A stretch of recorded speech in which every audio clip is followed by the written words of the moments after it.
శ్రీరామచంద్రాయ నమః. శ్రీ సీతారామాభ్యాం నమః. శ్రీమద్ వాల్మీకి రామాయణము యుద్ధకాండము 51వ సర్గము. వానరుల కోలాహల ధ్వనులకు రావణుడు కలవరపడుట. శ్రీరాముని పక్షమంతయును ఉత్సాహముతోనున్నట్లు రాక్షసులు రావణునకు తెలుపుట.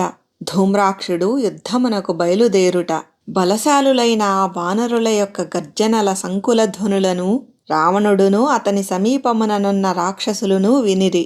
సచివులచే పరివృతుడయ్యున్న రావణుడు వానరుల యొక్క ఆకర్షణీయమైన గంభీర నాదములను విని తన వారితో ఇట్లనెను. మిత్రులారా, పట్టరాని సంతోషముతో వేల కొలది వానరులు వనర్చుచున్న మేఘగర్జనల వంటి ధ్వనులు వినపడుచున్నవి. ఇందులకు కారణము ఏమయ్యుండును? వారు కావించుచున్న ఈ ధ్వనులలో వారి సంతోషము స్పష్టముగా వెల్లడియగుచున్నది. ఇందు సందేహము లేదు. వారి మహానాదములకు సముద్రము కూడా క్షోభకు గురి అయినది. సోదరులైన ఆ రామలక్ష్మణులు తీవ్రములైన శరములతో బంధింపబడి ఉన్నారు కదా. ఈ మహానాదము నాలో ఒక సందేహమును కలిగించుచున్నది. రావణుడు మంత్రులతో ఇట్లు నుడివిన పిమ్మట తన సమీపముననే ఉన్న రాక్షసులను ఇట్లు ఆదేశించెను. అనుచరులారా, ఇంతవరకును శోకమగ్నులైన వానరులు ఇంతలోనే ఇట్టి హర్షధ్వనులను గావించుటకు గల కారణములను వెంటనే తెలిసికొనుడు. ఆ రాక్షసరాజు ఇచ్చిన ఈ ఆదేశమునకు నిశాచరులెల్లరునూ ఉలిక్కిపడి వెంటనే వారు ప్రాకారముల మీదికి ఎక్కిరి. అప్పుడు మహాత్ముడైన సుగ్రీవుని రక్షణలోనున్న వానర సైన్యము వారికి కనబడెను. అంతేగాక నాగాస్త్రములచే బంధితులైన రామలక్ష్మణులు వాటి నుండి విముక్తులై లేచి ఉత్సాహవంతులై ఉండుటను కూడా వారు గమనించి ఎంతయో దిగులు పడిరి. అంతట రాక్షసయోధుల హృదయములు భయముతో నిండిపోయెను. వెంటనే ఆ క్రూర రాక్షసులు ప్రాకారముల నుండి క్రిందికి దిగి విచారవదనములతో రావణుని కడకు వచ్చిరి. మాటలాడుటలో నేర్పరులైన ఆ నిశాచరులు దీనవదనులై ఆ అప్రియ సమాచారమునంతయు రావణునకు యథాతథముగా అనగా ఉన్నది ఉన్నట్లుగా నివేదించిరి. అన్నదమ్ములైన ఆ రామలక్ష్మణులను యుద్ధరంగమున ఇంద్రజిత్తు నాగాస్త్రములచే బంధించియుండెను. అప్పుడు వారు కాలుసేతులు కదపలేని స్థితిలో పడియుండిరి. మదపుటేనుగుల వలె బలశాలులైన ఆ ఇరువురును కట్లను త్రెంచుకొనిన ఏనుగుల వలె శరబంధముల నుండి విముక్తులై యుద్ధభూమియందు కనపడుచున్నారు. ఆ నిశాచరుల మాటలను వినినంతనే మిగుల పరాక్రమశాలి అయిన ఆ రాక్షసరాజు తీరని విచారమునకును శోకమునకును లోనయ్యెను. అంతటా అతడు చిన్నబోయిన ముఖముతో ఇట్లు వచించెను. ఇంద్రజిత్తు అస్త్రములు దైవవరము వలన లభించినవి. అవి విషసర్పముల వలె భీతిని గొల్పునవి. అవి అమోఘములు, సూర్యతేజముతో విలసిల్లుచుండును. అట్టి నాగాస్త్రములచే ఇంద్రజిత్తు తన శక్తిని చూపి వారిని యుద్ధమున బంధించెను. అంతటి మహాస్త్రములచే బంధితులైనప్పటికినీ నా శత్రువులు విముక్తులగుటను బట్టి చూచినచో మన సైనిక శక్తిపై నాకు సంశయము కలుగుచున్నది.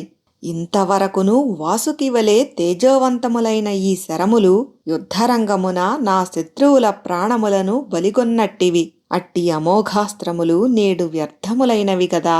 రావణుడు ఇట్లు వచించిన పిమ్మట మిగుల క్రుద్ధుడై మహాసర్పము వలె బుసలుగొట్టుచు అనగా నిట్టూర్చుచు రాక్షసుల నడుమనున్న ధూమ్రాక్షుడు అను రాక్షసయోధునితో ఇట్లు పలికెను. తిరుగులేని పరాక్రమము గల ధూమ్రాక్ష, రాక్షసులలో నీవు మిగుల బలశాలివి కనుక ఆ రామలక్ష్మణులను సమస్త వానరయోధులను హతమార్చుటకై నీవు వెంటనే బయలుదేరము. ధీశాలి అయిన రావణుడు ఇట్లు ఆదేశించిన వెంటనే ధూమ్రాక్షుడు ఆయనకు ప్రణమిల్లి అమితోత్సాహముతో రాజమందిరము నుండి బయలుదేరెను. రావణుని మందిరము నుండి బయటికి వచ్చిన పిమ్మట ధూమ్రాక్షుడు సేనాధిపతితో రాజాజ్ఞను అనుసరించి నేను యుద్ధమునకు బయలుదేరుచున్నాను. ఏమాత్రము ఆలసింపక వెంటనే మన సైన్యములను సిద్ధపరచము అని పలికెను. ధూమ్రాక్షుని పలుకులను విని సేనాసహితుడయ్యున్న ఆ సైన్యాధ్యక్షుడు వెనువెంటనే సైన్యములను సిద్ధపరచెను. అంతట మిగుల బలశాలులు ఘోరాకారులు అయిన ఆ నిశాచరులు పరాక్రమసూచకముగా ఘంటలను కట్టుకొని యుద్ధవార్తకు పొంగిపోవుచు కోలాహలములను అనగా గర్జనలను గావించుచు ధూమ్రాక్షుని చేరిరి. వారు శూలములు, ఇనుప గుదియలు మొదలగు వివిధములగు ఆయుధములను చేబూనియుండిరి.